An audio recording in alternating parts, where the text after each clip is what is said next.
Muito bom a gente estar aqui, mais um domingo, né? Mais um mês, a gente reunidos em família. E esse mês tem sido muito especial, muito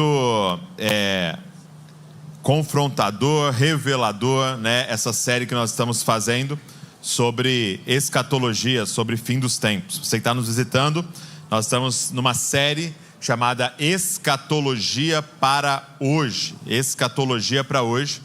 Então nós estamos falando sobre fim dos tempos. Escatologia significa o estudo do fim, né? Então a gente está olhando para o que a Bíblia fala sobre o retorno de Jesus, sobre a redenção de todas as coisas, e tem sido muito revelador. E eu queria continuar essa série, é o último domingo nosso aqui no prédio falando sobre isso. E o intuito dessa série não era que a gente visse escatologia no sentido de curiosidade, mas que nós olhássemos a escatologia, como ela afeta a nossa vida hoje. Então nós queremos terminar exatamente com essa ênfase, porque é a ênfase que o próprio Jesus vai dar. Então abre comigo a sua Bíblia em Mateus 24, e nós vamos olhar o versículo de número 42, aonde Jesus vai falar o porquê de ele, aqui no capítulo 24 de Mateus, falar de forma tão detalhada para nós sobre o fim. Então você que não estava nas semanas anteriores, nós estudamos Mateus 24, e estamos estudando Mateus 24 e 25 juntos. E Mateus 24 começa com os discípulos fazendo uma pergunta: como é que nós vamos saber que o fim está próximo? Quais são os sinais da sua vinda? E Jesus começa então a descrever quais são os sinais da vinda, do seu retorno, da segunda vinda e do fim dos tempos. 44, dá uma olhada. Mateus 24, 42 ao 44. A palavra de Deus diz assim, olha: portanto, vigiem, porque vocês não sabem em que dia virá a hora em que vocês menos esperam. Feche seus olhos comigo. Pai, obrigado pela tua palavra e obrigado por a gente poder reunir juntos aqui neste domingo, abrir as Escrituras, Pai, e ouvir a tua voz. Espírito Santo do Senhor, faça com que essas palavras sejam hoje palavras de vida eterna, Senhor. Faça com que essas palavras ganhem vida e que vivifiquem a gente hoje aqui, Senhor. Fala com a gente, leva-nos ao arrependimento daquilo que não está alinhado com a tua vontade. Senhor, muda a nossa vida, muda o nosso entendimento, abre os nossos olhos, Pai. Senhor, fala com a gente aqui nessa manhã e transforma-nos segundo a tua vontade, Senhor, em nome de Jesus, amém. Então, depois de expor os acontecimentos do fim, e eu quero indicar muito, se você não conseguir ver as 3 pregações que já se passaram nessa série, eu queria muito encorajar você a voltar e ver a da semana passada. O Fábio falou aqui durante 1h10 mais ou menos, expondo para nós cronologicamente o que vai acontecer. Quem estava aqui na semana passada, levanta a mão assim. Quem foi abençoado por aquela mensagem? Eu fui profundamente abençoado e eu queria encorajar você a ir lá. Você que não estava, volta lá, assiste, porque depois do Senhor expor para nós ali de uma forma tão direta, tão detalhada, os sinais que vão acontecer antes da sua vinda, sobre a grande tribulação, sobre o anticristo, ele vai mostrar para nós qual é o propósito de ele nos revelar isso. Qual é o propósito de ele expor isso para nós aqui em Mateus 24? E aí ele vai usar um verbo que é muito conhecido por quem é um crente raiz.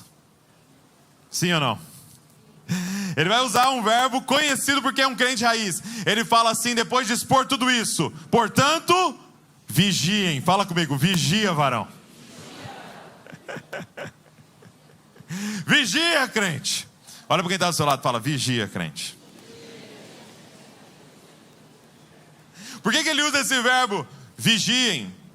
Ele está usando este verbo no sentido de esteja preparado.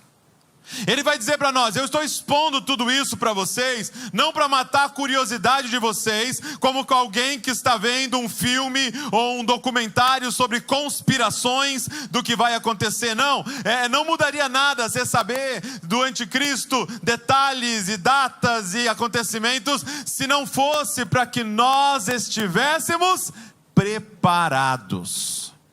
Escatologia para hoje significa que o estudo do fim precisa afetar a forma que eu vivo hoje. Esse é o motivo do Senhor nos revelar isso. E a pergunta muito básica que Ele está fazendo para nós hoje, através da palavra, é: você está preparado para a volta de Jesus? Você entende que é fundamental a gente poder responder a isso? Você está preparado para o que está sendo revelado aqui? Você está preparado para o retorno de Jesus? E para explicar o que significa estar preparado, ele vai usar 4 histórias, ok? Essas 4 histórias nós vamos tentar ver hoje aqui. Hoje tem conteúdo demais. Dá para fazer uma série só sobre essas 4 histórias, porque ele vai falar que o fim dos tempos é como os dias de Noé. Ele vai falar que o fim dos tempos é como um servo fiel cuidando de uma casa, que o fim dos tempos é como 10 virgens aguardando o noivo para um casamento, e o fim dos tempos é como servos que receberam talentos. Ok? Então ele vai usar essas 4 histórias. A gente vai olhar para essas 4 histórias, porque nas 4 histórias ele fala sobre 2 tipos de pessoas: aqueles que estavam preparados e aqueles que estavam despreparados. E nós queremos aprender com as Escrituras o que significa estar preparado para a volta de Jesus. Amém? Vocês estão preparados para estar preparados? Então bora. Vamos lá, vamos para a primeira história então. Abre comigo aí Mateus 24, vamos para o 37 então. Versículo de número 37. Então no Mateus 24, ele começa a responder para os discípulos de que muitas coisas aconteceriam antes da sua vinda. No domingo, não o domingo anterior, o anterior do anterior, Vitor Porto estava aqui e ele disse que as 2 principais coisas que vão acontecer no fim, apesar de ele falar do terremoto, de guerra, do anticristo, mas as 2 principais coisas é perseguição e engano. Vai haver um aumento do engano, vão aparecer falsos cristos, falsos profetas, falsos mestres, para enganar a muitos, e haverá um aumento da perseguição. Então Jesus está mostrando para eles que haverá uma tribulação, uma grande tribulação, juízo vai vir sobre a terra, muito parecido, o fim dos tempos é muito parecido com uma mistura de Atos dos Apóstolos com Êxodo, aonde juízo vai ser derramado sobre a terra, como aconteceu na terra do Egito, contra toda a iniquidade. Ele fala de guerra, ele fala de fome, ele fala de desastres naturais, e aí ele fala sobre o surgimento do anticristo, e o anticristo indo para Jerusalém, entrando no templo, profanando o templo, os judeus então sendo despertados, e aí então ele diz: depois dessas coisas, da tribulação, viria então o Filho do Homem, viria Jesus descendo no Monte das Oliveiras para entrar em Jerusalém e para sentar no trono de Davi e reinar eternamente sobre toda a terra. Amém? Então, falei de forma muito resumida. De novo, eu queria encorajar você. Até eu estou falando com o Fábio Coelho para a gente fazer um sábado aqui, uma imersão de umas 8 horas estudando esse assunto. Quem toparia aí? Quem ficou com dúvidas aí? De pegar e mergulhar nisso. Mas diante disso, do plano exposto ali em Mateus 24, ele vai começar a falar então da gente precisar estar preparados para isso. E aí Mateus 24, 37, ele diz assim, olha, Mateus 24, 37, pois assim como foi nos dias de Noé, assim será também a vinda do Filho do Homem. Pois assim como nos dias anteriores ao dilúvio, comiam e bebiam, casavam, davam-se em casamento, até o dia em que Noé entrou na arca, e não perceberam. até que veio o dilúvio e levou a todos. Assim será também a vinda do Filho do Homem. Então 2 estarão no campo, um será levado e o outro será deixado. 2 mulheres estarão trabalhando no moinho, uma será levada e a outra será deixada. Jesus compara o seu retorno nessa primeira história com os dias de Noé. Mais uma vez ele está dizendo: o Senhor trará juízo sobre a terra. E nós sabemos das Escrituras que não será com água, mas será com fogo. Esse juízo não será com água. Ele prometeu, lembra que ele colocou o arco-íris como aliança e fez uma promessa que não destruiria. É muito interessante, porque está lá assim, ó, ele fazendo uma promessa para nós: eu não destruirei a terra novamente. Aí você fala, glória a Deus. Aí ele fala, com água. Fala, eita. E aí você vai ver depois profecias de que essa destruição tem mais a ver com fogo. Mas o que fica claro aqui é que novamente o Senhor está anunciando, revelando aos seus servos que juízo virá contra toda a iniquidade. Mais uma vez, a paciência do Senhor está chegando ao fim, por causa do aumento da maldade, da iniquidade, da corrupção, está aumentando. É como um cálice que vai chegar no seu limite, e ele está dizendo, eu derramarei novamente juízo. Assim como foi nos dias de Noé, novamente virá juízo sobre a terra. E há um detalhe interessante aqui, né? O Fábio citou na semana passada um filme que formou a escatologia de muita gente, né? Que era um livro, que depois era um filme, que foi Deixados para Trás. Quem lembra Deixados para Trás? Quem assistiu aí Deixados para Trás? E é interessante que esse é o texto que dá origem ao título, né? Do filme. Porque ele está dizendo, 2 estarão no campo e um será levado e o outro será deixado. Então a pergunta que eu faço para você, aqui é só um parênteses, tá? Quem é o salvo aqui? No texto, quem foi salvo? Tem 2 no campo, um foi levado e o outro foi deixado. Quem é o salvo? Olha só, e aqui eu queria abrir esse parênteses só para te incentivar a ser zeloso na leitura das Escrituras. Você deu essa resposta baseado num filme, não baseado no que você estudou na Bíblia. Porque olha que interessante, diz assim o texto, olha, lê comigo aí, abre aí, verso de número 38, pois assim como nos dias anteriores ao dilúvio, comiam e bebiam, casavam e davam esse casamento, até o dia em que Noé entrou na arca, e não o perceberam, até que veio o dilúvio e levou a todos. Eu te pergunto, levou quem? Levou quem estava salvo ou levou quem estava condenado? Olha o verbo que ele usa. O dilúvio veio e levou a todos que não creram na mensagem de Noé. Então levou é o verbo para juízo. E aí ele fala, então vai ter 2 no campo e um será levado e o outro será deixado. Quem foi salvo? Então nessa manhã nós vamos mudar, nós queremos ser deixados para trás.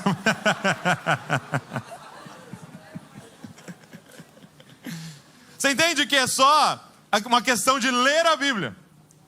O verbo que ele está usando para juízo nesse texto é levado, eram todos aqueles que foram condenados. E aí ele vai dizer, e 2 estavam no campo e um foi levado. E a gente está falando assim, eu me leva. Amado, lê o texto.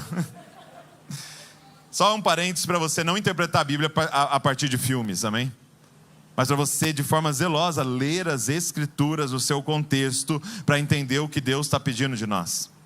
Mas aqui, como em todas as parábolas, Jesus vai fazer a distinção ou a comparação entre 2 grupos.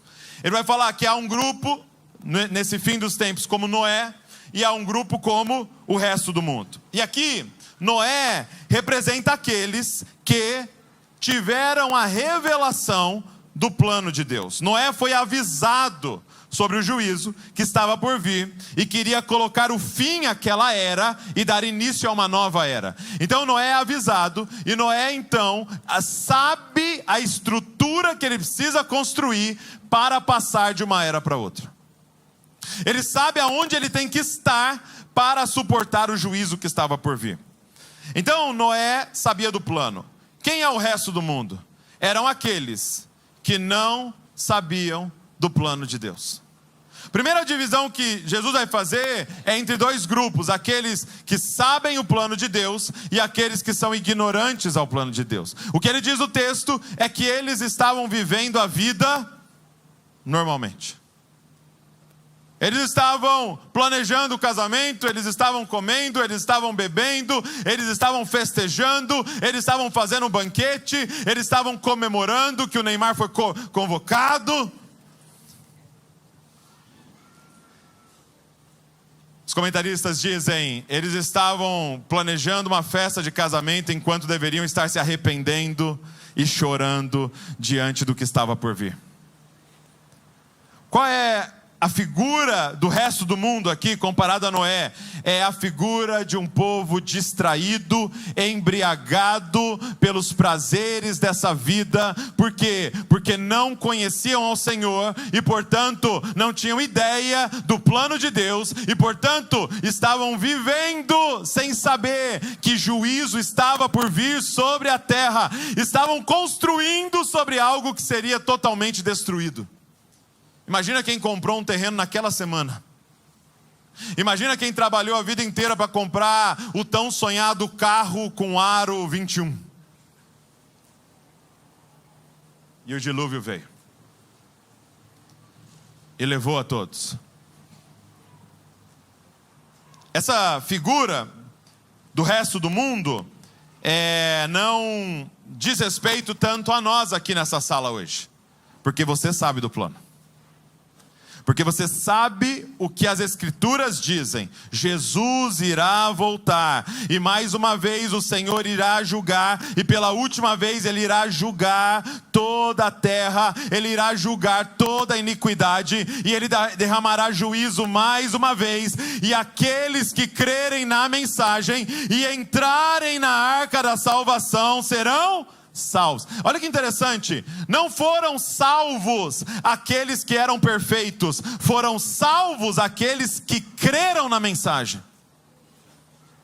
Você tem noção que se um homem que teve a vida toda errada, que traía a esposa, que havia matado alguém, se ele ouvisse Noé e cresce na mensagem e entrasse na arca, ele seria salvo, porque a salvação não era por obras nem ali, era por fé naquilo que Deus estava dizendo. E mais uma vez ele está dizendo: juízo virá sobre a terra, e só será salvo aqueles que estão na arca chamada Cristo Jesus. Aqueles que estão em Cristo. Quem está entendendo, gente? Então o primeiro grupo aqui são os ignorantes. Não estão preparados porque nem sabem do plano. Estão distraídos. E a pergunta é se você conhece o plano. Se você sabe o que Deus disse que iria fazer.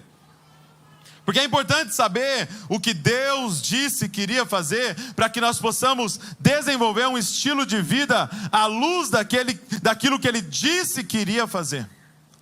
Imagina, se você recebe um emprego, ou a sua empresa, vamos dizer que você trabalha numa empresa multinacional, e a sua empresa fala assim: olha, eu vou enviar você para trabalhar na Nova Zelândia. E você vai ficar lá na Nova Zelândia por 3 anos, ok? E lá você vai receber um salário enorme, e ainda em dólar de lá, que vale muito mais do que o seu dinheiro daqui. E você sabe que são 3 anos, e depois de 3 anos, você vai voltar e viver o resto da vida no Brasil. Eu te faço uma pergunta: você gastaria todo o seu dinheiro na Nova Zelândia? O que você faria? Se você sabe que um período você estará lá, mas o resto da sua vida você estará nessa outra nação, o que você faria? Você trabalharia tudo o que você pudesse, e tudo que você tivesse você enviaria para ficar lá, guardado aonde você vai passar o resto da sua vida. Você entende como a realidade é que a gente não crê no plano de Deus? Porque olha o que Jesus fala no Sermão da Montanha: não ajunte tesouro na terra. Isso é estúpido. Isso é insensato. Porque tudo que você está vendo vai passar. Acumule tesouro aonde você vai passar a eternidade. Então a pessoa trabalha, quando ela recebe na Nova Zelândia, ela procura um caixa eletrônico para ver como é que envia para minha conta no Brasil, porque é lá que eu vou passar o resto da vida. Se ela crê que passados 3 anos ela vai para outro lugar, é isso que ela faria. Agora, isso é o que nós deveríamos estar fazendo. Jesus está dizendo: acumule tesouro no reino de Deus, no reino dos céus, porque é lá que você estará durante toda a eternidade. Aí você fala: Douglas, mas como é que eu tenho tesouro no reino de Deus? É fácil. Assim que chegar um recurso da sua mão, procura um caixa bancário. Ele diz: toda vez que você é generoso, ajudando alguém que precisa, você está acumulando tesouro. Gente, você tem noção que muitas vezes você sai de um restaurante, tem um caixa bancário de Deus sentado no chão e você não percebeu? Quem está entendendo? Você abre o grupo e tem lá uma viúva precisando, e Deus está te apresentando um caixa bancário do reino dos céus, você não está percebendo. Olha o que ele diz para Cornélio: Cornélio tem um monumento no céu, que são as suas orações e as suas esmolas. Cornélio tinha um monumento, ele tinha algo no céu construído com as ofertas dele, a generosidade dele. Então o primeiro grupo é Noé, aquele que sabe o plano de Deus, e aqueles que são ignorantes ao plano de Deus. Mas aí ele vai contar uma segunda história para nós. Você vai ver que isso é uma progressão. Ele vai dizer o seguinte no verso 45, Mateus 24, 45. Quem é, pois, o servo fiel e prudente, a quem o Senhor deixou encarregados os demais servos, para lhes dar o sustento a seu tempo? Bem-aventurado aquele servo, a quem seu Senhor, quando vier, achar fazendo assim. Em verdade lhes digo que lhe confiará todos os seus bens. Mas o que acontecerá se aquele servo, sendo mau, disser consigo mesmo: meu senhor demora para vir, e começar a espancar os seus companheiros, e a comer e beber com os bêbados? Virá o senhor daquele servo em dia que não o espera, e em hora que não sabe, e irá aplicar-lhe um castigo severo, condenando-o com os hipócritas. Ali haverá choro e ranger de dentes. Agora ele conta uma parábola de um servo fiel e um servo mau. E aqui a parábola muda. Agora são 2 grupos. Mas esses 2 grupos não são daqueles que conhecem o plano e dos que são ignorantes e estão vivendo a vida. Não, agora são 2 grupos que conhecem o plano. São servos. Todos conhecem o Senhor. Todos estão trabalhando para o Senhor. São 2 grupos que conhecem ao Senhor, que conhecem o plano, mas um grupo continua a crer que o seu Senhor irá voltar, e um outro grupo parou de crer naquilo que o seu Senhor disse que iria voltar. O que ele está dizendo para nós aqui nessa parábola é sobre aqueles que pararam de olhar os planos de Deus como algo literal que irá acontecer. Amados, quantos dentro da igreja hoje se encontram neste grupo daqueles que não creem mais que Jesus irá voltar? Ele está demorando. Olha, gente, a minha bisavó falava que Jesus ia voltar, a minha avó falava que Jesus ia voltar, o meu pai falava que Jesus ia voltar, e eu estou aqui e Jesus não voltou, o meu Senhor está demorando. Então é muito provável que não é verdade que Jesus não vai voltar. Tem muita gente vivendo na igreja com esse pensamento. Não, ele não vai voltar mais. Gente, não adianta nós falarmos, e aqui, falar que crê no retorno de Jesus, se a gente não vive de acordo com isso. E deixa eu te falar duas coisas que eu até já citei, mas reforçando, que revelam se você continua crendo que Jesus irá voltar. Duas coisas que revelam: nossa agenda e nossa conta bancária. Você pode falar, se hoje eu perguntar, quem crê aqui que Jesus vai voltar? Você estava cantando Maranata aqui, mas o que você faz amanhã na segunda-feira? Que revela que Jesus irá voltar. Como é que nós estamos vivendo que revela que sim, nós continuamos crendo na santa palavra de Deus, que diz: ei, Deus está no controle da história da humanidade, e o plano de Deus está se desenrolando, e aquilo que Ele disse que faria, Ele fará. Amados, para que nós temos o Antigo Testamento e principalmente as narrativas, os profetas? Sabe para quê? Para você entender uma coisa. Lendo o Antigo Testamento, entenda uma coisa: o que Deus fala, Ele cumpre. Ele não é homem para mentir, e não é filho do homem para voltar atrás daquilo que Ele falou. O seu pai podia falar para você: você vai apanhar, e terminava tudo em pizza. Com Deus não vai acabar em pizza. Ele disse para Noé que faria, e Ele fez. Queria até encorajar os pais aqui. Quando você for fazer o quarto do seu filho, né? Se tiver mais um bebê, profetiza que você vai ter mais um bebê, amém? Mulherada já desviando aqui, ó. A Jéssica, misericórdia. Quando você for fazer o quartinho do seu filho, é muito comum nós crentes fazer o quartinho da Arca de Noé. Sim ou não? Aí faz da Arca de Noé lá. Quem já fez? Quem fez o quartinho da Arca de Noé? Levanta a mão aí, deixa eu ver se tem alguém aqui. Alguém fez? A Arca de Noé lá em cima fizeram. Ali ó, Arca de Noé. E aí o que você faz? Você decora, pinta só a parte do meio assim ó, de azul. Entendeu? A parte de cima aqui meio que o céu. Aí você faz a arca. Aí você faz os animaizinhos saindo com a cabeça para fora. Pendura uns macaquinhos. Mas eu queria encorajar você. Se você for fazer, pinta os corpos boiando. Porque a história é linda. Ele salvando 6 pessoas. E matando toda a humanidade. Sabe por quê? Porque Ele disse que faria. Ele disse: o salário do pecado é a morte. Sabe quem diz? Não vai morrer nada.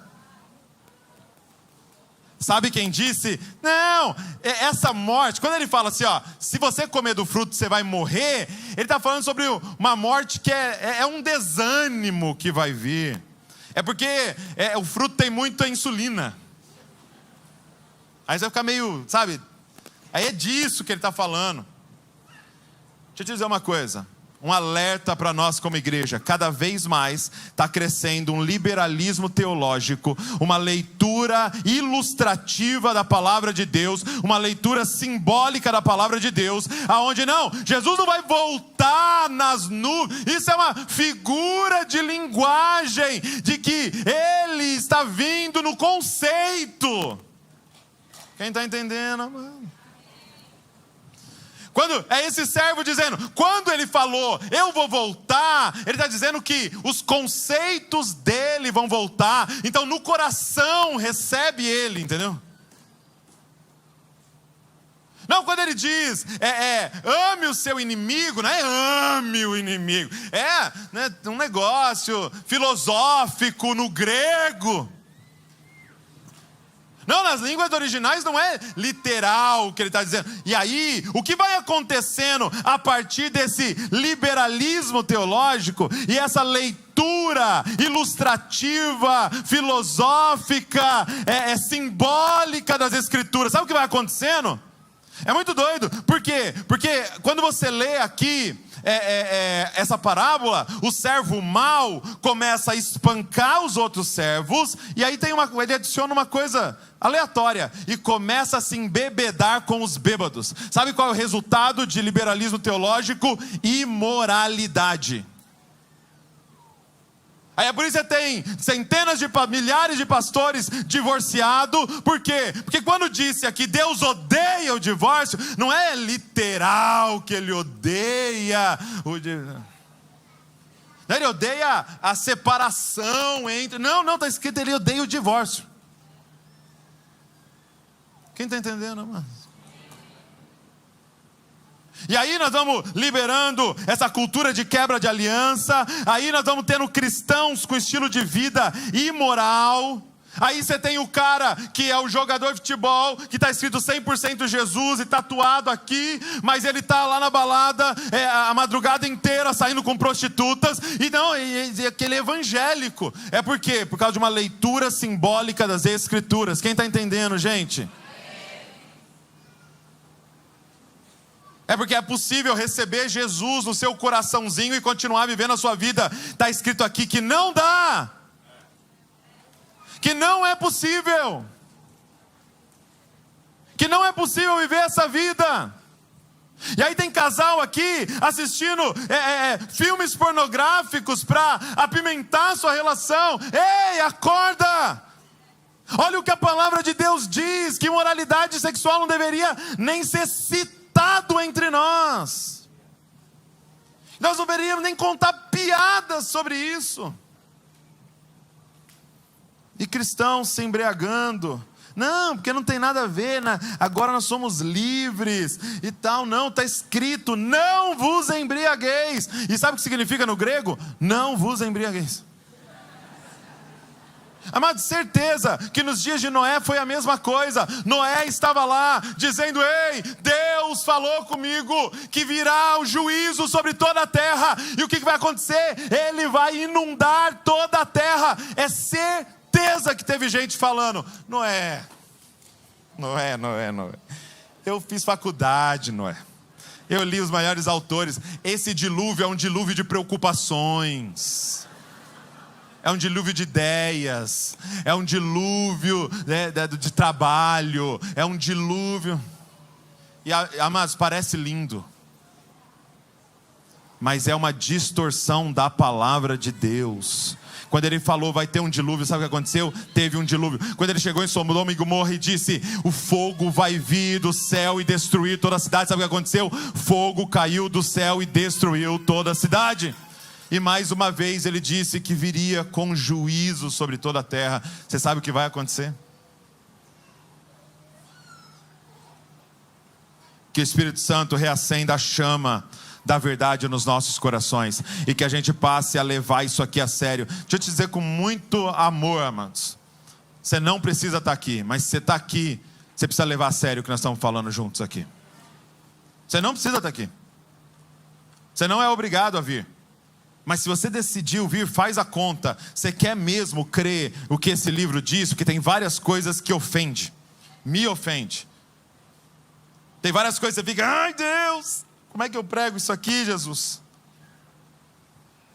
Mas é por isso que Ele é Deus e nós somos criaturas. Que Ele não vai se adaptar a nós. E tem um monte de coisa que Ele vai... Lembra no livro de Jó? Você já parou para reparar que no livro de Jó Ele nunca explicou para Jó? Não chega no final e fala: ah, Jó, era o diabo que foi lá falar comigo. Ele não explica. Ele não fala. Porque Ele é Deus. E o ser Deus é fazer o que Ele quiser. Isso aqui é literal. É claro que quando eu digo literal, não é porque você vai pegar uma palavra aqui e lá fazer, porque tem coisas que ele está narrando. Por exemplo, e Abraão, sua mulher era estéril, ele pegou a outra para dar filho. Não, isso não é para você pegar e fazer isso. Isso é uma descrição do que aconteceu na história. Agora, aquilo que está falando diretamente a nós, literal. Então, por exemplo, perdoa, senão seu Pai Celestial que está no céu não vai te perdoar. Sabe o que significa? Perdoa, senão seu Pai Celestial que está no céu não vai te perdoar. É literal, simples, é muito simples. Dê a quem te pede, não vire as costas para quem te pede emprestado. Significa, dê a quem te pede, não vire as costas para quem te pede emprestado. Seja generoso. Aí ele vai para a terceira parábola. Podemos ir para a terceira? Vai piorar, amados. E a terceira parábola que ele vai contar, a história que ele vai contar, é uma progressão. Aqueles que eram ignorantes, nem sabiam do plano, Aí você tem aqueles que sabiam do plano, mas pararam de crer no meio do caminho, porque o Senhor estava demorando. E agora ele vai contar sobre 10 virgens. Então Mateus 25, verso de número 1. Chegamos em Mateus 25. Diz assim: então o reino dos céus será semelhante a 10 virgens, que pegando as suas lamparinas, saíram a encontrar-se com noivos. 5 delas eram imprudentes e 5 prudentes. As imprudentes, ao pegar as suas lamparinas, não levaram óleo consigo, mas as prudentes, além das lamparinas, levaram óleo nas vasilhas. E como o noivo estava demorando, todas ficaram sonolentas e adormeceram. Mas à meia-noite ouviu-se um grito: eis o noivo, saiam ao encontro dele. Então, todas aquelas virgens se levantaram e prepararam as suas lamparinas. E as imprudentes disseram às prudentes: deem a nós um pouco do óleo que vocês trouxeram, porque as nossas lamparinas estão se apagando. Mas as prudentes responderam: não, porque então vai faltar tanto para nós como para vocês. Vão aos que vendem e comprem óleo para vocês. E saindo elas para comprar, chegou o noivo. E as que estavam preparadas entraram com ele para a festa do casamento. E fechou-se a porta. Mais tarde, chegaram as 10 virgens, as virgens imprudentes, dizendo: Senhor, Senhor, abra a porta para nós. Mas o noivo respondeu: em verdade lhes digo que não as conheço. Portanto, vigiem, porque vocês não sabem o dia nem a hora. Na terceira parábola, Jesus apresenta uma nova figura. E era uma figura bem conhecida dos judeus, porque no Antigo Testamento, várias vezes o Senhor usou a ilustração dele como um marido, como um noivo para o povo de Deus, né? Você pegar o livro de Oséias, por exemplo, ele se apresenta como esse marido fiel de uma esposa infiel. Então, várias vezes para Israel ele se apresentou: eu sou o noivo. Em Apocalipse ele se apresenta: eu sou o noivo para o povo de Deus, que é a minha noiva. E aí é uma figura muito interessante, é uma parábola difícil. Por quê? Porque as 10 virgens não eram a noiva, ok? Jesus não veio para casar com as 10. Jesus vai casar com uma noiva. Então quem eram essas 10 virgens? Eram como 10 madrinhas, ok? Onde elas estavam? Elas estavam na casa da noiva. E a tradição era a seguinte: o noivo ia até a casa da noiva para buscar ela, e eles iam então para o local da festa, juntos, ok? Então o noivo chegava, e quando ele estava a uma distância, alguém gritava: eis aí o noivo. E essas 10 madrinhas iam até ele e iluminavam o caminho dele até a noiva. E elas iluminavam o caminho para ele se encontrar com a noiva, e iluminavam o caminho para eles dois chegarem até a festa do casamento. Então essa era a tradição. É provável que não eram lamparinas como a gente imagina, é muito provável, e com o pessoal que estuda bastante contexto tal, de que eram tochas, que elas molhavam então no óleo e acendiam, e durava um período e aí ia se apagando, elas tinham que molhar novamente e acender. Então elas ficavam reacendendo a chama ali das suas lamparinas para poder encontrar com o noivo. E aqui então o Senhor vai continuar essa progressão. Por quê? Porque aqui são 2 grupos: as virgens sensatas e as virgens loucas, insensatas. As virgens sensatas, elas conheciam o plano de Deus, como Noé. Elas criam no plano de Deus, como aquele servo. Elas estavam ali esperando o noivo. E elas se prepararam com zelo para esperar ele até o fim. As virgens insensatas, no entanto, eram aquelas que conheciam o plano de Deus. Elas estavam ali, elas estavam com a roupa, elas se prepararam. Elas criam que o noivo viria. Então elas não estavam assim: acho que ele não vem não. Elas criam que o noivo viria, mas elas não se prepararam com zelo para suportar e esperá-lo até o fim. Aqui são outros 2 grupos. Virgens não seriam usadas, essa terminologia virgem não seria usado para um ímpio, para alguém lá fora. Ou seja, ele está falando com a gente. Ele está dizendo: no meio dos meus discípulos haverão 2 tipos de pessoas: aqueles que vão começar queimando e aqueles que vão queimar até o fim. A pergunta é: você tem óleo para suportar até o fim? Guarda o que eu vou te falar. as 5 loucas tinham óleo para queimar no início da festa.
A primeira vez de que não dá certo, que o diagnóstico vem negativo, de que o marido abandona, de que o filho vem com uma doença, de que a primeira crise que aparece, você fala: eita, achei que Deus estava aqui para me servir. Achei que o Senhor ia chegar no horário que eu marquei. Elas não tinham óleo para queimar até o fim. É uma lâmpada externa na mão, mas sem azeite reserva no coração. Então entenda uma coisa: a questão não é quem vai começar queimando, a questão é quem vai queimar até o fim. Gente, isso aqui é uma maratona. Isso aqui é uma jornada com Deus, que nós precisamos de recurso suficiente para até o fim estar diante dele. Muitos começam bem, mas a questão é terminar bem. Sabe, um tempo atrás meu pai mandou umas fotos muito legais. Ele estava organizando lá o escritório dele, e aí ele me mandou umas fotos, ele até me deu depois, de umas bíblias minhas que ele encontrou lá. E aí as bíblias, estava lá assim, marcada assim, estava escrito, Pastor Nagai, 2001. Uma pregação que eu ouvia, Pastora Débora, e aí tudo marcado lá com o esbocinho do lado, 2003. Então, se você fizer a conta, tem 25 anos que nós estamos rabiscando a Bíblia. Nós estamos riscando a Bíblia, nós estamos ouvindo pregação, nós estamos aqui reunidos aos domingos, que nós estamos orando, nós estamos reunindo nas casas há 25 e até mais do que isso, né? Só aquelas Bíblias. Mas o que eu estou dizendo é que não é um tiro rápido, não vem com óleo só para uma semana. É uma maratona diante do Senhor que Ele está nos chamando, é uma maratona que Ele está nos chamando para correr. Então a pergunta não é se você vai começar queimando, é quem vai queimar até o fim e aumentando essa chama diante do Senhor. Quem vai poder dizer: esse ano eu amo mais o Senhor do que o ano passado, esse ano eu quero me entregar um pouco mais do que eu me entreguei no ano passado, esse ano eu quero servir um pouco mais do que eu servi no ano passado. Quem vai queimar até o fim como um testemunho diante do Senhor?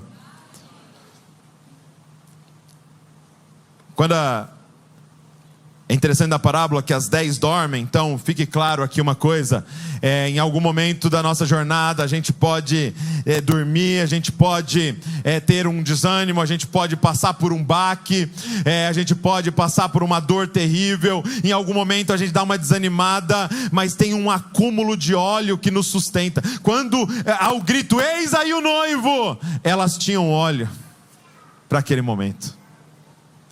Elas estavam preparadas com zelo. Quando o noivo diz assim: afastem de mim porque eu não as conheço, não é somente de eu não sei quem vocês são, era uma expressão dizendo: vocês foram irresponsáveis. Vocês foram irresponsáveis e não se prepararam para este grande dia que foi anunciado para vocês. Gente, foi anunciado a nós. Há um encontro. E sabe, essa figura ela é muito linda, por quê? Porque você precisa entender que todos nós aqui dentro fazemos parte de dois grupos. Nós somos a noiva. Sim, como igreja nós somos a noiva, mas nós também somos essas madrinhas que iluminam o caminho do Senhor até encontrar com a noiva. É muito doido, porque individualmente nós somos chamados para edificar a igreja, em grupo nós somos a igreja. Você é sim a igreja, povo de Deus e a noiva, mas você também é esse que está sendo chamado para participar do adornar da noiva, de iluminar o caminho do noivo para encontrar com a noiva. Então entenda uma coisa, a sua chama a apagar é o seu testemunho a apagar. É você não poder mais chegar na empresa, chegar na faculdade, chegar na sua rua e poder iluminar o caminho das pessoas até Cristo. Vem aqui com o meu testemunho para você conhecer aquele que acendeu essa chama no meu coração. É se manter aceso, como um testemunho para a nossa família, como um testemunho para as pessoas ao nosso redor. É até o fim. Eu conheço o plano, eu creio no plano, mas eu estou me preparando para até o fim aguardar pela resposta do Senhor. Até o fim. Mas aí ele vai para uma quarta parábola. E essa quarta parábola, eu não vou ler ela inteira porque ela é grande, por causa do nosso tempo, mas ele vai contar então sobre 3 servos. E de novo ele vai dar 2 grupos, tá? Os 2 primeiros são servos fiéis e o último é um servo mau. E aí o que ele faz? Ele dá 5 talentos para um, ele dá 2 talentos para o outro e ele dá 1 talento para o outro. Ele distribui para eles um recurso. E ele diz assim, o Senhor, ele fala: olha, eu estou indo para uma viagem distante, eu estou dando esses recursos para vocês, multipliquem, porque eu vou voltar. E quando eu voltar, eu vou querer conta daquilo que eu derramei na sua vida. Sabe, gente, deixa eu te dizer uma coisa importante aqui. Muitas vezes a gente olha para essa parábola e fala: poxa, tadinho, ele recebeu só 1, o outro recebeu 2, o outro recebeu 5. O 5 é o privilegiado. Deixa eu te dizer uma coisa hoje aqui. Vamos olhar ao contrário. Vamos olhar ao contrário, porque quem recebeu 5 se lascou, porque ele vai prestar contas de 5. Agora, pra você entender o peso dessa parábola, você sabe quanto é 1 talento? Sem noção? Você sabe o que é 1 talento? Só para você entender que quem recebeu 1, talvez você está aqui hoje falando assim: eu sou esse 1. Que é importante uma informação aqui: não tem ninguém que nasceu de novo que recebeu 0, ok? Você recebeu algo para prestar conta diante do Senhor. Não tem ninguém aqui sem recurso do Senhor. Mas só para você entender, para você que acha que recebeu 1, o que é 1 talento? Sabe o que é 1 talento? 20 anos de trabalho. 20 anos de salário. A média do brasileiro é R$3.300 por mês de salário. Sabe quando dá isso? R$800 mil.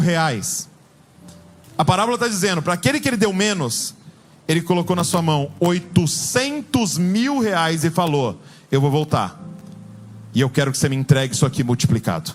É claro que recebeu mais, daria R$4 milhões. Mas por favor, não tenha inveja de quem recebeu 5, porque quem muito foi dado, muito será cobrado. Imagina alguém que tem habilidade de cantar, habilidade de pregar, é bonito, tem dinheiro.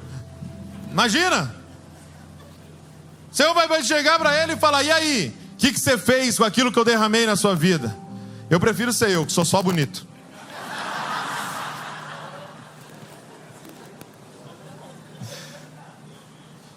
Senhor, eu fiquei postando foto e pôr no versículo.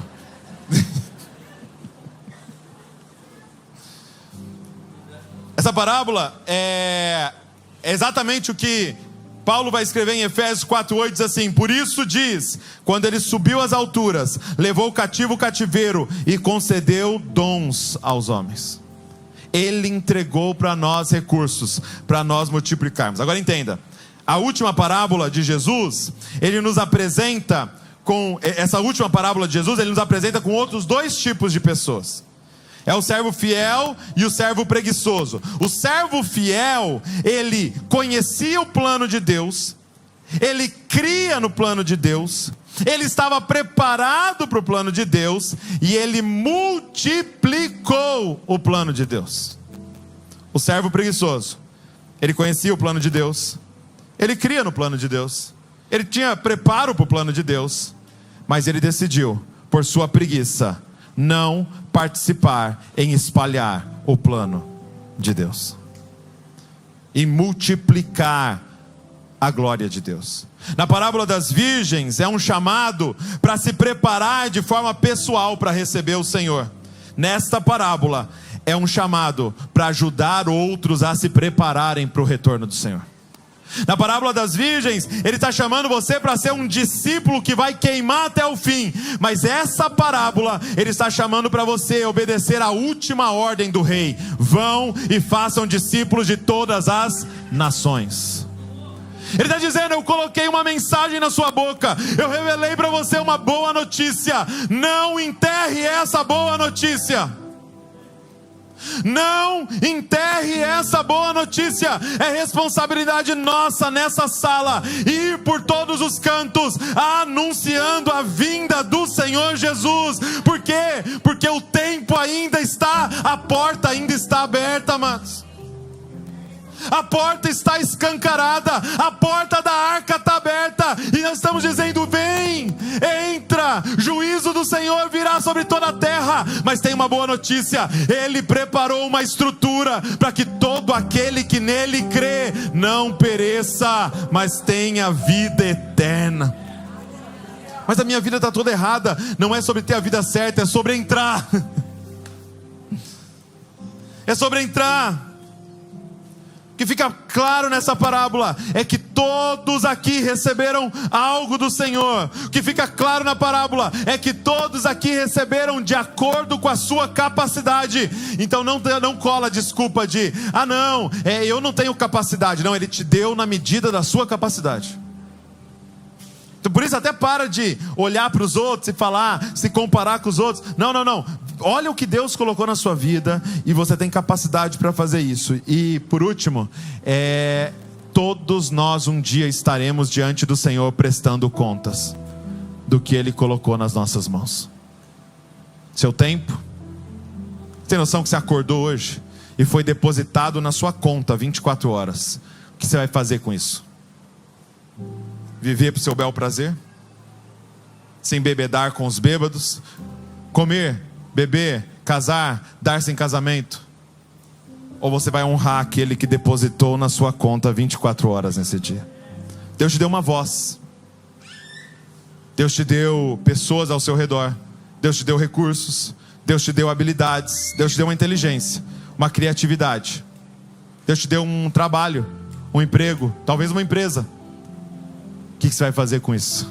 Você entende que é um chamado para viver à luz daquele que está por vir? Você entende que é uma mudança completa de mentalidade, de que eu não estou mais preocupado com o aqui. Deixa eu te dizer uma coisa, gente. Tudo que você está vendo vai passar. Tudo que você está vendo vai passar. Ele vai nos apresentar com novos céus e nova terra. Não viva uma vida inútil, preocupado com as coisas daqui.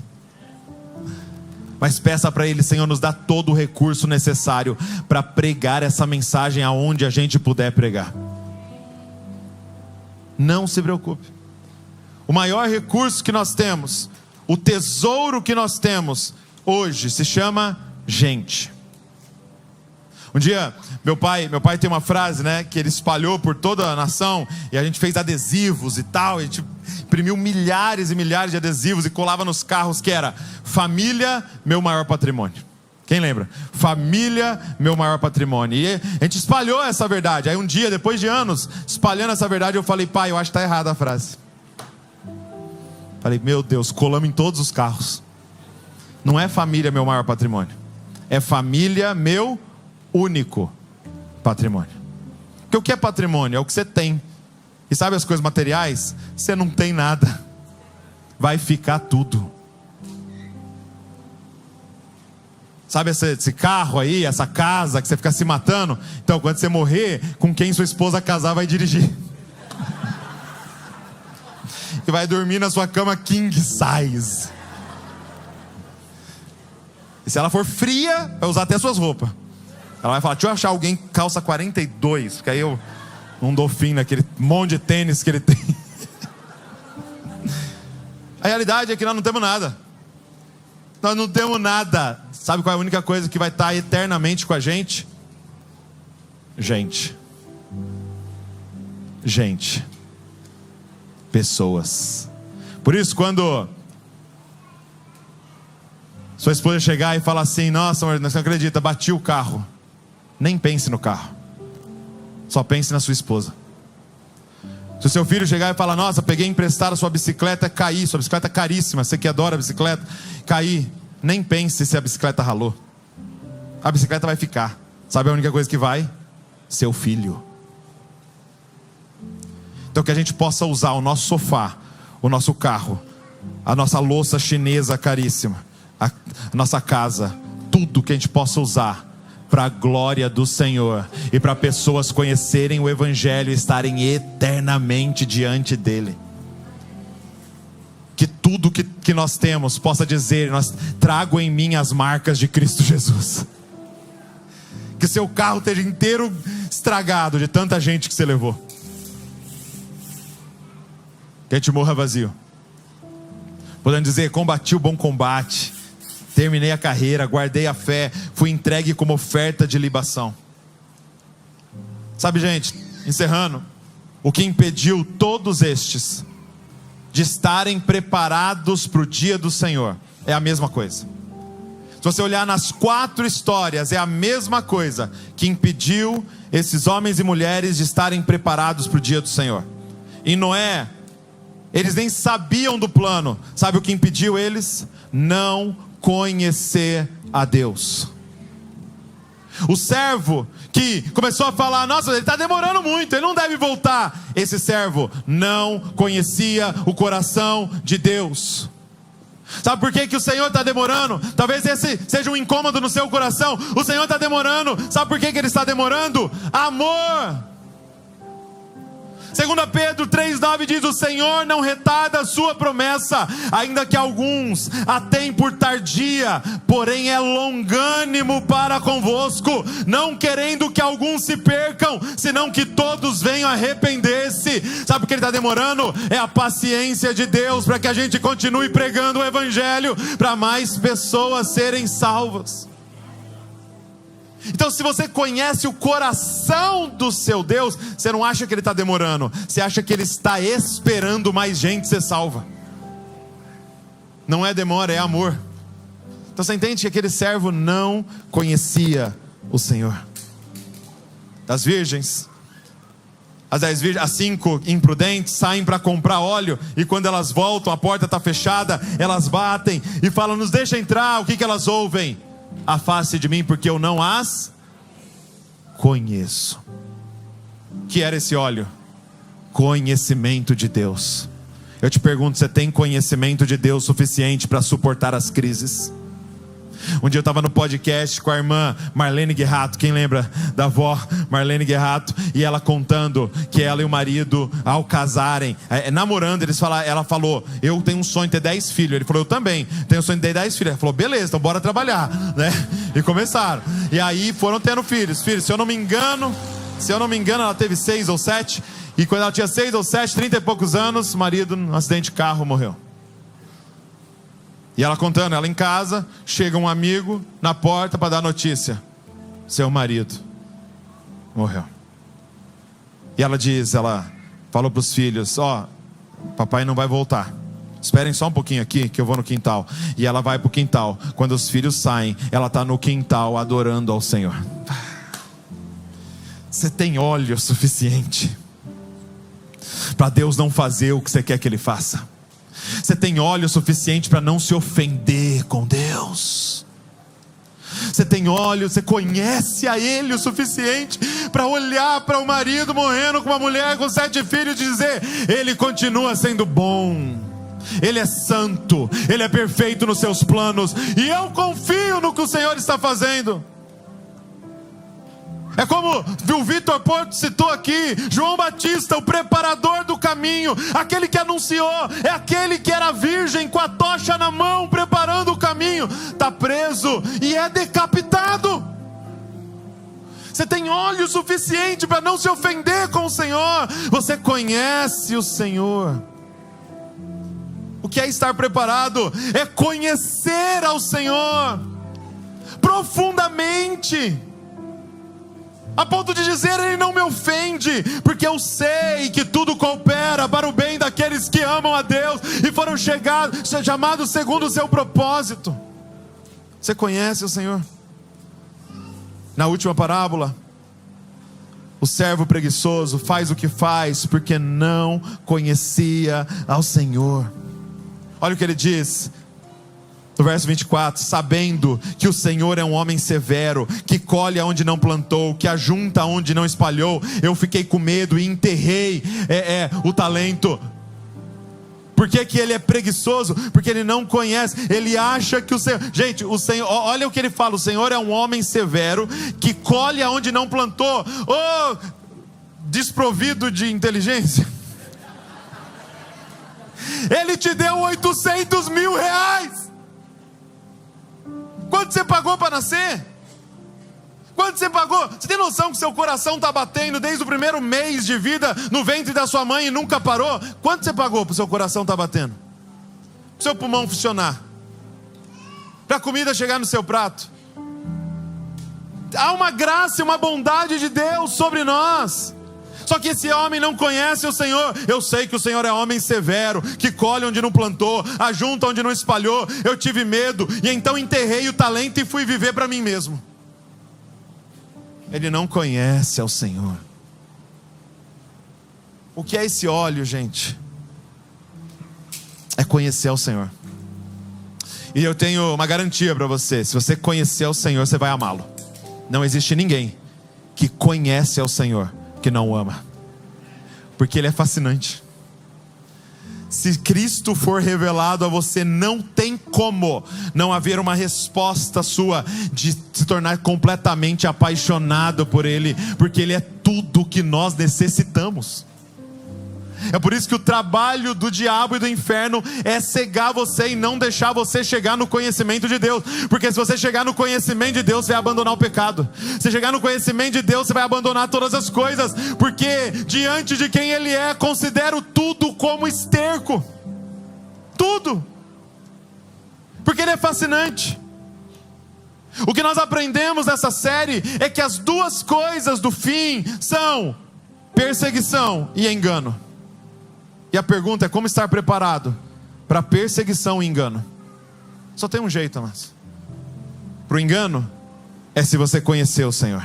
Pode surgir falsos cristos, falsos profetas, falsos mestres, distorcendo a palavra, liberalismo teológico, pode surgir o que for. Você vai se manter firme, porque você conhece a voz do seu pastor, a voz do seu noivo. Você conhece as suas palavras, você não será enganado, amém?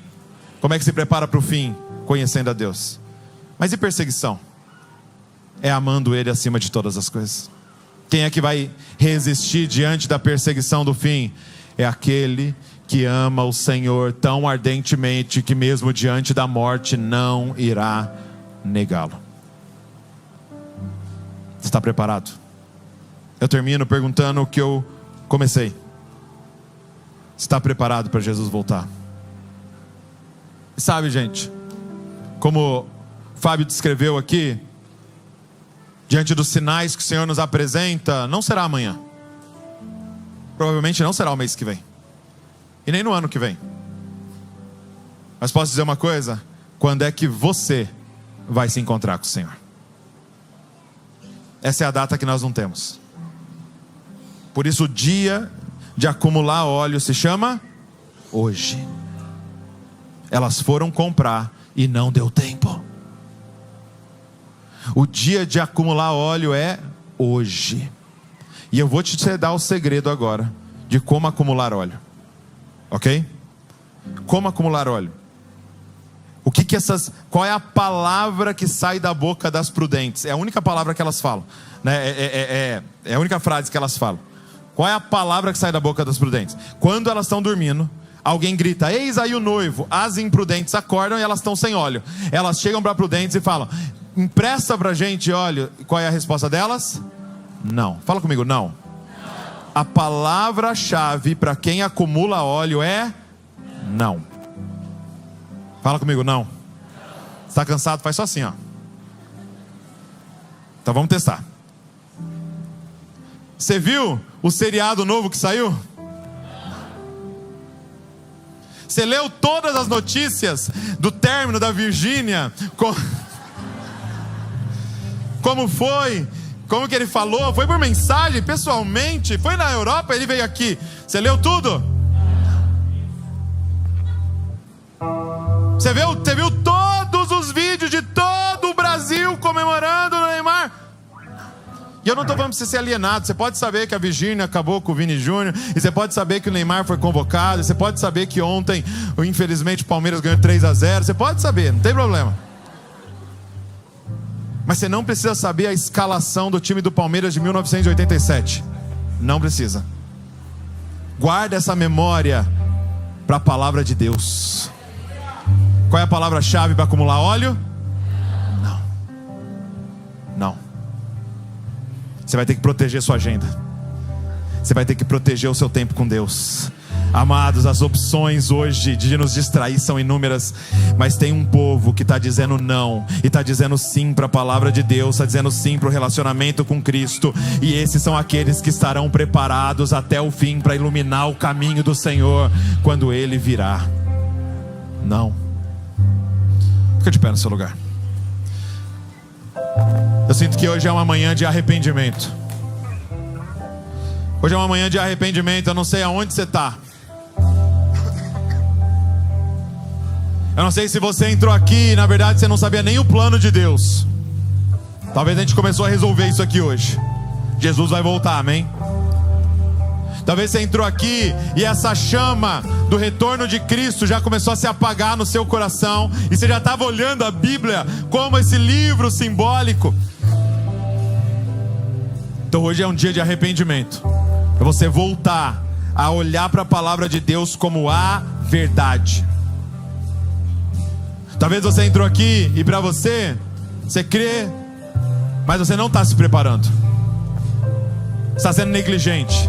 Está sendo como essas virgens loucas que tem óleo para vir no domingo, mas não tem óleo para suportar uma crise. Você não está conhecendo ao Senhor profundamente. Hoje é uma noite, é uma manhã de arrependimento.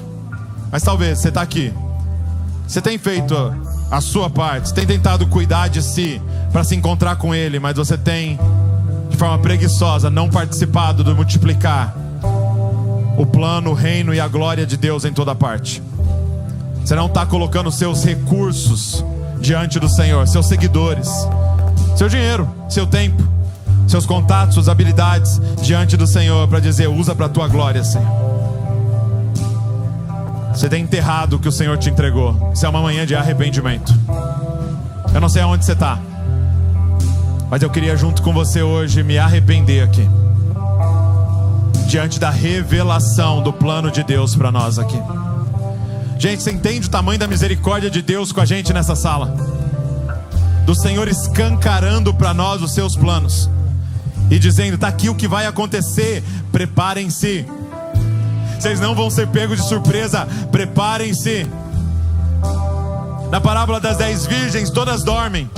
E acontece, gente, momentos nós somos humanos, nós somos pecadores, nós temos a natureza ainda tocada pelo pecado. Acontece momentos de a gente desanimar, mas hoje aqui há um grito do céu: eis aí o noivo.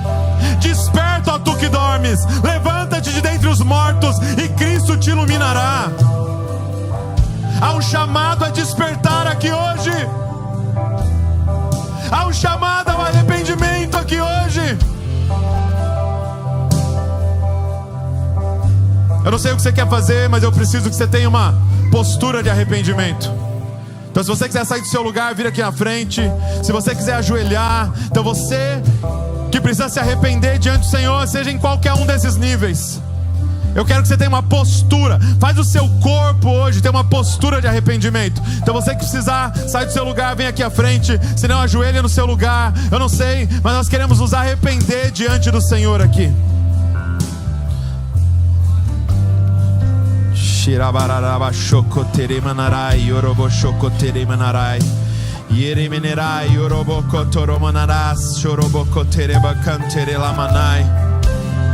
Ó Espírito Santo de Deus, ó Senhor de todas as coisas, ó Rei dos reis, dono do universo, Criador dos céus e da terra, Redentor de todas as coisas, Príncipe da paz, nós queremos nos arrepender hoje diante do Senhor pela nossa negligência.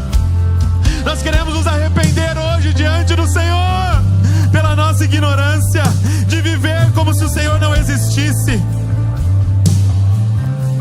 de nos embriagar com os prazeres dessa vida, ignorando o que está por vir. Ó Senhor, nos perdoa. Ó Senhor, nos perdoa e desperta-nos aqui hoje, Senhor. Desperta a tua igreja em Bragança Paulista, Senhor. Desperta a tua igreja na nossa nação, Senhor. Senhor, nós nos arrependemos da nossa ignorância, nós nos arrependemos se nós estamos encarando a Bíblia de forma figurada, Senhor. Nós nos arrependemos hoje aqui. Nós nos arrependemos, Senhor, por não nos preparar para este grande dia. Nós nos arrependemos de não multiplicar o que o Senhor colocou nas nossas mãos. Nós nos arrependemos, Senhor. Mas acima de tudo, nós nos arrependemos por não estar empenhados em conhecê-lo e prosseguir em conhecê-lo. Espírito Santo do Senhor, será que o Senhor pode acender a chama no coração da família de Zascope, Senhor? Será que o Senhor pode nos dar óleo para queimar até o fim, Senhor? Até o dia em que o Senhor virá nas nuvens, Senhor. Até o dia em que todo olho verá, que todo joelho se dobrará, que toda língua confessará. Será que o Senhor pode nos dar óleo para queimar até o fim diante do Senhor, Deus? Senhor, nós pedimos pelos nossos filhos, que os nossos filhos possam queimar diante do Senhor até o fim. Que esse seja o maior tesouro que a gente possa passar para eles, Senhor.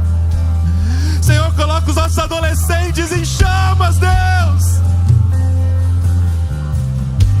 Nos dá homens e mulheres corajosos, que não têm a vida como preciosa, Senhor, mas que vão entregar tudo para ver o Teu Evangelho sendo pregado em todas as nações, Senhor. Eis aqui os nossos recursos, eis aqui o nosso tempo, eis aqui a nossa vida, a nossa voz, a nossa inteligência, tudo que nós temos, eis aqui diante do altar. Usa para a Tua glória, Senhor. Usa para a Tua glória. Que a nossa vida seja um grito: Maranata, hora vem, Senhor Jesus. Maranata, hora vem, Senhor Jesus. Maranata, hora vem, Senhor Jesus.